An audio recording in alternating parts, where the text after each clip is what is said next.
Tonight on Talking Points, President Trump is imposing heavy sanctions on Turkey after the Turkish military invaded Syria. This comes days after the United States says it's withdrawing troops from that region.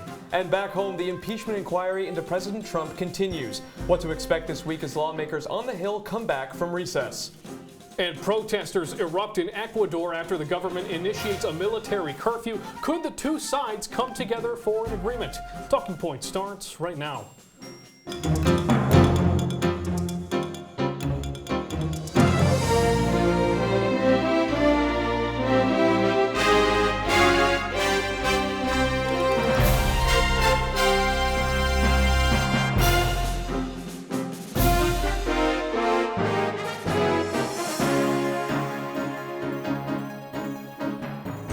Breaking news this evening, President Trump announcing in a written statement that he will impose sanctions on Turkey in response to the country's invasion of Syria. The United States will raise steel tariffs on Turkey up to 50%, and trade negotiations will stop for the time being. Good evening. I'm Jack Watson. And I'm Conor Wight. The president also says that around 1,000 troops will be redeployed to the region to help prevent a resurgence of ISIS. This comes after the president withdrew U.S. forces from North Syria last week, soon after Turkey launched airstrikes in the region targeting Kurdish troops and some civilian areas. Kurdish forces in Syria struck a deal with Syrian leader Bashar al-Assad. The new agreement marks a major shift in Syria's 8-year-long civil war. Kurdish forces in Syria were pushed to strike a deal with Assad after facing an onslaught from Turkey after the U.S. abandoned Kurdish forces in the region. The American presence in that region had long prevented the Turkish government's efforts to control the territory of the minority Kurdish population. Turkey plans to go forward with a ground operation into Kurdish-controlled Syria, though we have yet to see how these new sanctions will impact those plans. Now, we have Michael Furnari here to help break all of this down. We mentioned these new sanctions. That's coming out this evening. This is coming after a week or so from congressional pressures and pressures from the public to impose something like this. But how exactly will these sanctions actually impact the Turkish government? So the number one area we're going to be seeing some impact is in the steel industry. So the Turkish government this is not the first time they've faced these steel tariffs. For the last year and a half or so, President Trump's been playing around with tariffs on steel. He's raised them and lowered them about twice this year. In the last year, we've seen about an 88% drop in U.S. imports of Turkish steel. So that's something to watch. Another thing to keep an eye on is Turkish currency. So the Turkish lira has been the worst performing currency in the world for the month of October, and that may only continue. Some people watching the markets have said that there's been a drop even in the last 6 hours. Now, to a lot of American lawmakers, Michael, this has kind of been a head-scratcher, this entire strategy. What is the president's strategy here? So President Trump's pitch on this has been an end to endless wars, so to speak. And I think we've seen from his foreign policy over the last few years that he's much more comfortable fighting these conflicts in a trade war than he is actually deploying ground troops. Now, with the news that he's going to be redeploying forces, it seems like he's going to be employing a strategy where he's going to be reinstalling troops on the ground, but at the same time he wants to make sure that that economic pressure is there. Now, there's a lot of moving parts in the region itself. What is actually happening now with regards to any military campaigns, and what do you expect to see over the coming days? So right now on the ground, as soon as those troops pulled out of those locations in Syria, we saw pretty immediate airstrikes come from the Turkish government, not only just on Kurdish troops, but on some civilian areas.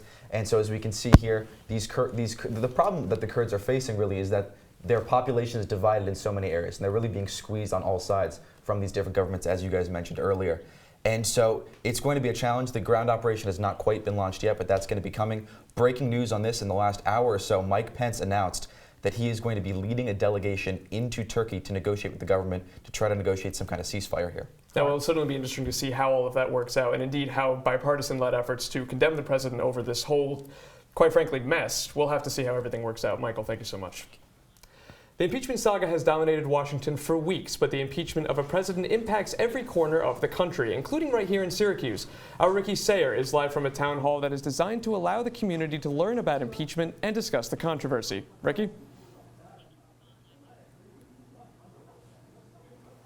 So I'm here inside the Bishop Harrison Center in Syracuse, where we just heard from SU Professor David Gleason. He kind of was explaining all the different ways someone can be impeached. And if we take a look inside right now, that was a whistle that you just heard right there. They are doing a dramatic reenactment of the whistleblower complaint and this entire probe, everything we know so far.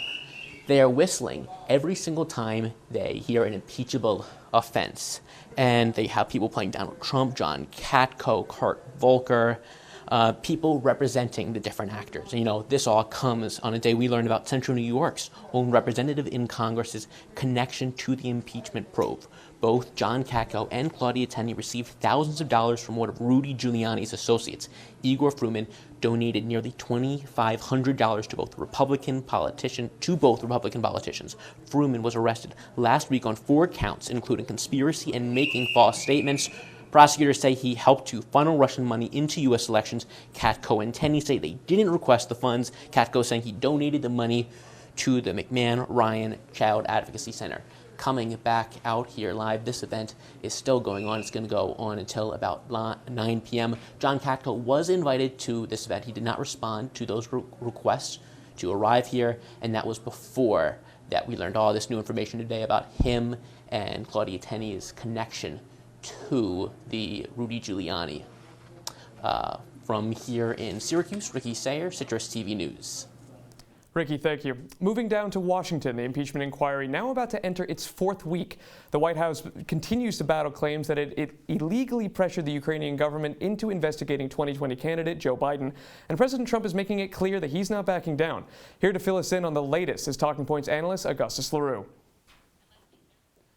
Right, you are, Conor. This week has been one of testimonies, subpoenas, and many unanswered questions. The White House announced this past Tuesday that it will not cooperate with the Democrat-led investigation, saying in an official statement that the inquiry, quote, violates the Constitution, the rule of law, and every past precedent.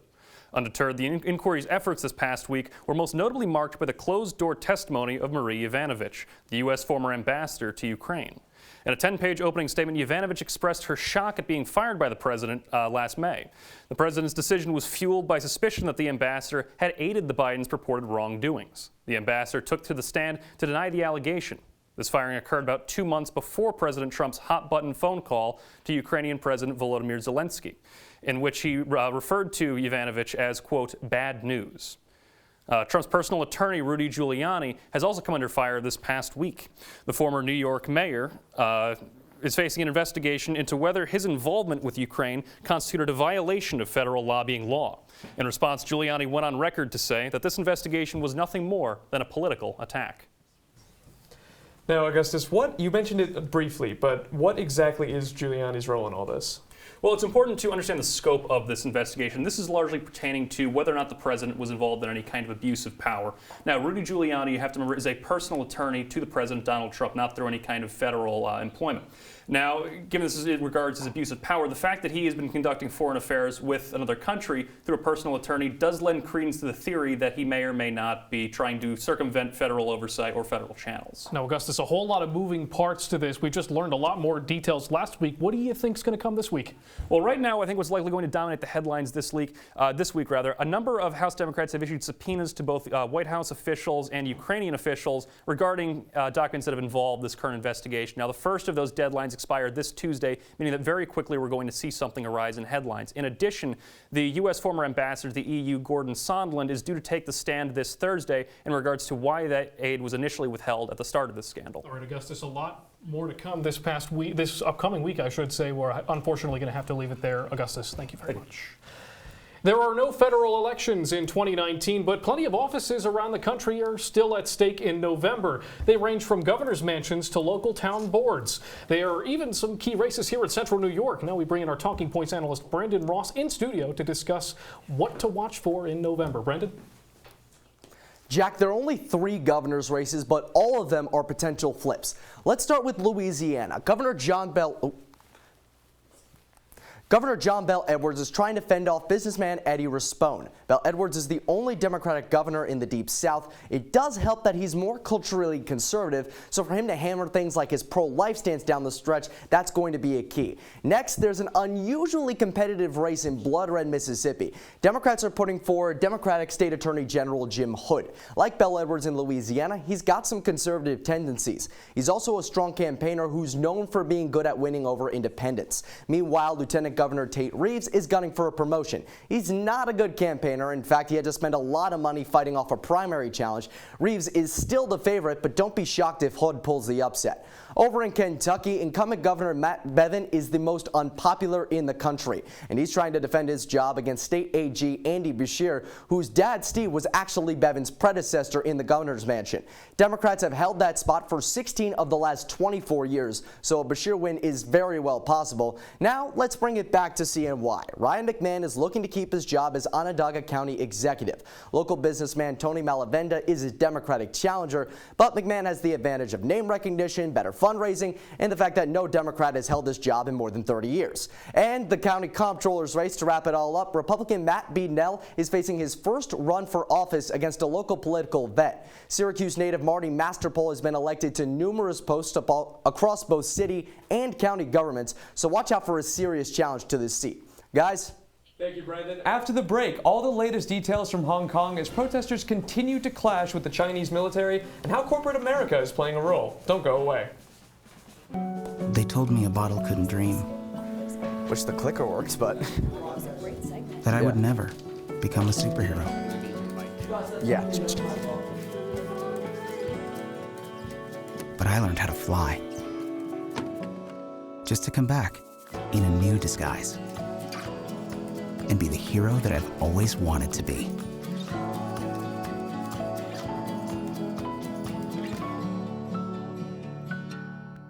When I was in foster care, I never knew when I would have to move, so I always had my suitcase ready to go.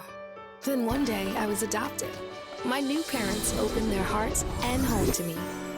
My parents cook my favorite breakfast for me every morning. My parents take me on trips I never thought I would go on. They gave me a home and an even better reason to use that suitcase. My parents aren't perfect, but they're perfect for me. Adventure can be found anywhere, but the best place to start is in the forest. I spy something beginning with S. Snow? No. Snow-covered trees. Nothing to do with snow. Head outside to discover incredible animals and beautiful plants that come together to create an unforgettable adventure. Wow. So grab your loved ones. Don't even. And explore a world of possibilities. Come on, this way. Visit discovertheforest.org to find the closest forest or park to you.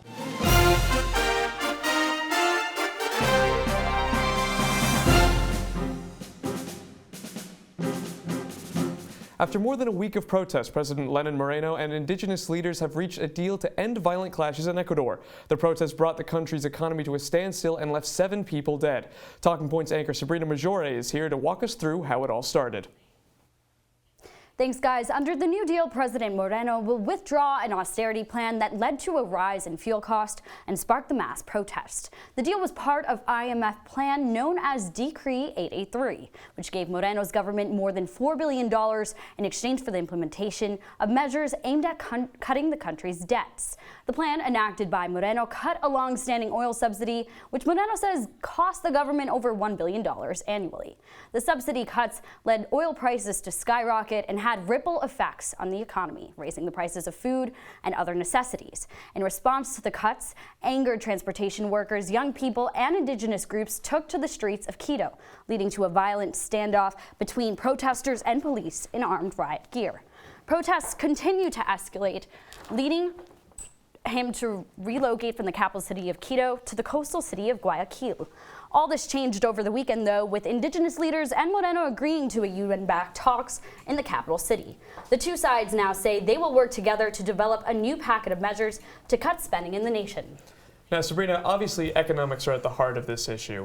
What kind of economic plan is Moreno actually looking to roll out? So, really interesting here, he's straying from his predecessor, Rafael Correa, in a very significant way. They're both from the same party, but what you're noticing is that Moreno is cutting back on government spending. The economy, he inherited this massive recession and a lot of debt. The country has over $4 billion in loans owed to China. So he's really trying to roll back cutting expenses, which is why he implemented this IMF plan in the first place. Seems like a bit of a compromise going on here, Sabrina. Why were both sides willing to compromise? So in this case, both sides were willing to compromise for a couple different reasons. For Moreno, there's a large precedent of these indigenous protests actually leading to ousters of presidents. So that's in the back of his mind here.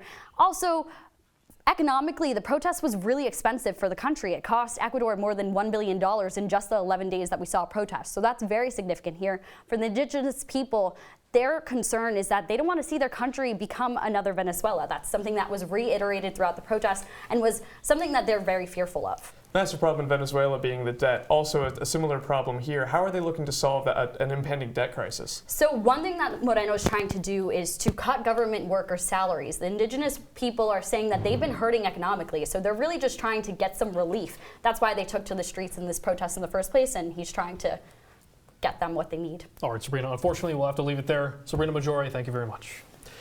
Police in Hong Kong allegedly shot a driver for a local news outlet this morning. The increase in police violence against protesters comes in the wake of a warning from President Xi Jinping that, quote, those who seek to divide China will end in shattered bones. Corporate America also found itself in the center of the controversy, with both Blizzard Entertainment and the NBA taking heat for defending China for protecting their brands. Joining us now to break down China's influence on U.S. companies is Talking Points analyst Rob Flax. Now, Rob, thanks so much for joining us. Why does it seem like United States companies are so easily swayed by the Chinese market?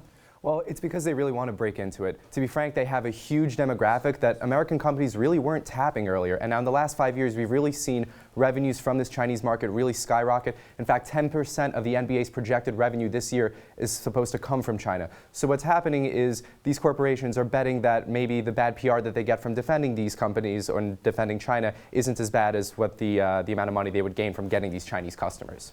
Now, Blizzard is also a company heavily involved here. They're a video gaming company heavily involved in the world of esports. Would you be able to walk us through what happened with them and why they're facing a PR crisis at the moment? Right, so there's an incredibly popular game in China, Hearthstone, and there was a tournament. Now, the winner of this tournament got $500,000 and in a post-game interview expressed support for Hong Kong. He actually put on the gear and he said that, you know, support for Hong Kong, protest of our time. Now, this resulted in Blizzard banning him from competitive play, banning everyone involved in the broadcast, and rescinding his prize money. Now, this drew universal condemnation, both from Blizzard employees who staged a walkout to bipartisan condemnation on Capitol Hill. Both Alexandria Ocasio-Cortez, Ted Cruz, a lot of Republicans and Democrats saying that this is extremely short-sighted and that these companies need to take their ethics a little more seriously. Now, Blizzard Entertainment, NBA, both American companies. Why? I mean, what's different with the NBA situation that didn't happen with the Blizzard situation? Well, the thing with the Blizzard situation was it was just a very extreme apology to China. Now, the NBA actually had an apology, but they actually walked it back.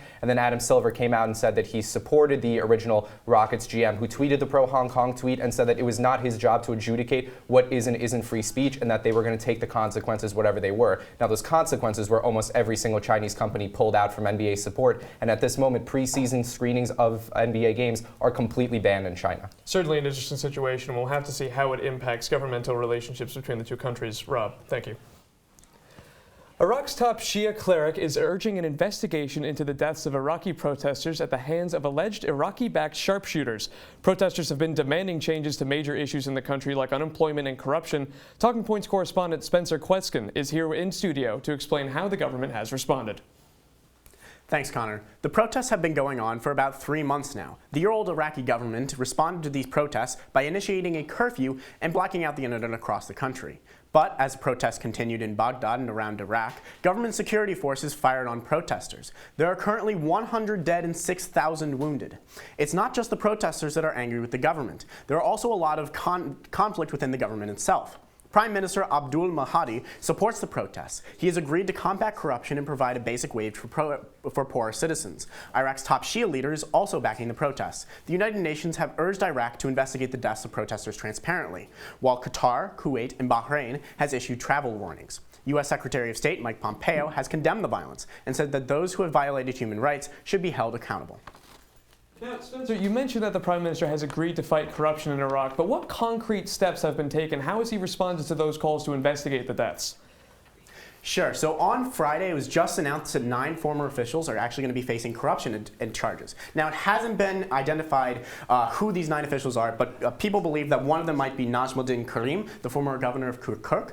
He supported the Kurdistan independence movement, and an arrest warrant was out for him previously in 2017. Now, it's also believed that one of them might be Naufal Hamadi, who is a former governor of Niven.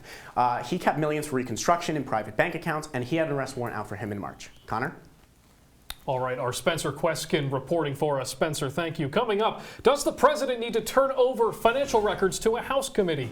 A court of appeal says yes. We'll break down the ruling when we return here on Talking Points. Leaving hot coals improperly extinguished can cause a wildfire. Hey guys, it's Smokey! It looks as if Smokey is going to use the drown, stir, drown and feel technique. After the first drown, a good start. Next, another drink. And finally, a close feel. Is it cool? Okay. Yeah. Hey, Smokey, catch! Oh, my bad, Smokey. Only you can prevent wildfires.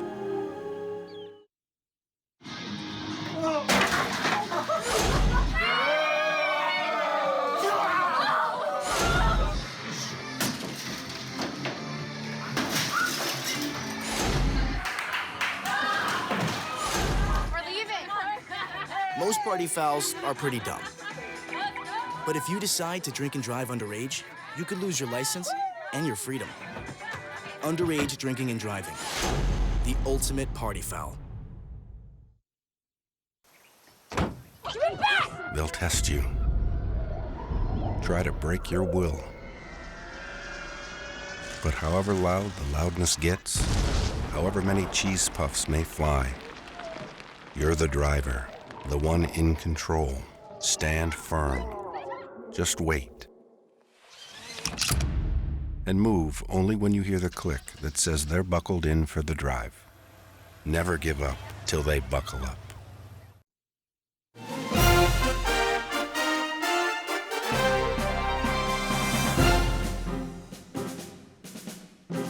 President Donald Trump must give financial records to the House Oversight Committee. That's what a federal court of appeals said late last week. It's the latest in the president's ongoing battle to protect his tax returns. Attorneys for the president say he is immune from an investigation into his finances, arguing the impeachment process laid out in the Constitution is the only legal avenue through which the president can be investigated. But a small panel of judges decided against the president 2-1. President Trump and his legal team are expected to appeal the ruling. Now, the House Oversight and Reform Committee is after the financial documents to look into whether President Trump accurately reported his finances as president. It happens as here in the state of New York, Manhattan District Attorney Cy Vance tries getting the president's tax returns as part of his investigation. President Trump's former attorney, Michael Cohen, who is now behind bars, has said the president made his financial assets seem greater than they were when it benefited him. And here, let's talk about the president's legal defense with his current attorneys here. This has gone down an interesting constitutional route, hasn't it, Connor? Now, the defense laid out by the president and his attorneys is that you have to impeach the president in order to investigate him, and so responding to these subpoenas, it's not even legal. Agreed. It's going back to that argument that a sitting president can't face any sort of criminal indictment or apparently look at the tax returns. But the interesting thing here is that there isn't anything explicitly in the Constitution that actually lays that argument out. There's nothing explicitly against the idea of a sitting president having to face indictment. Right, and the tax returns could reveal a lot about the president's financial assets, and the concern here is, did he report those assets accurately? Did he lie to, I mean, the accusation is, did he lie to the federal government when he was getting those taxes in? The United States is deploying around 3,000 troops to Saudi Arabia just days after pulling soldiers out of North Syria. According to the State Department, the deployment is designed to help Saudi Arabian defense after drone and missile strikes caused extensive damage to Saudi oil facilities last month. The Trump administration blames Iran for those attacks, but Iran has denied responsibility. In a statement, President Trump told reporters that Saudi Arabia is footing the bill for the additional United States defenses. We are sending troops and other things to the Middle East to help Saudi Arabia. But are you ready? Saudi Arabia, at my request, has agreed to pay us for everything we're doing. That's a first. According to Saudi Arabian state media, Saudi Arabia's king and crown prince approve of the troop deployment. However, no official word on whether or not they are in fact paying the United States for the defenses. The U.S. has now deployed 14,000 troops to the region since May of this year.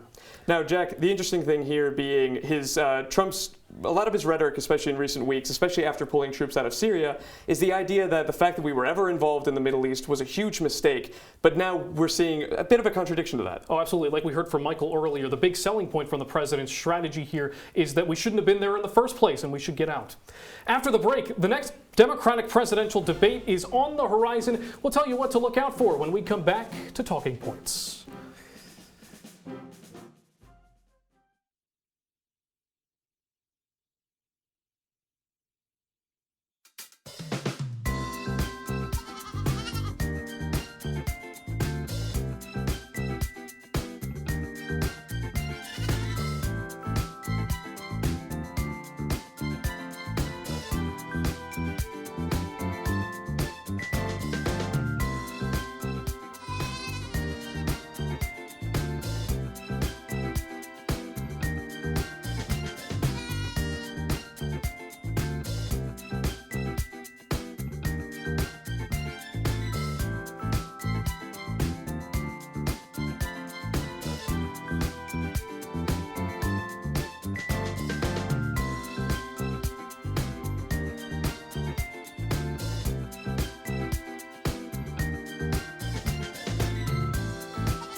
This is the story of a boy who didn't talk for a long time. The boy liked things to always be the same. Any changes would scare and upset him. The unknown was an unfriendly place. The boy was very sensitive to lights and sounds. So he built secret hiding places where they couldn't get in. The boy didn't like looking people in the eye. He wasn't trying to be mean, it just made him feel uncomfortable. Sometimes he would flap his arms again and again. One day, I found out I have something called autism. My family got me help.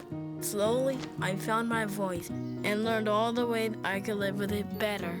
Early intervention can make a lifetime of difference. Learn the signs at autismspeaks.org. I see you mobbing over her. Let's go. Let's mob. Let's crawl. Let's crawl.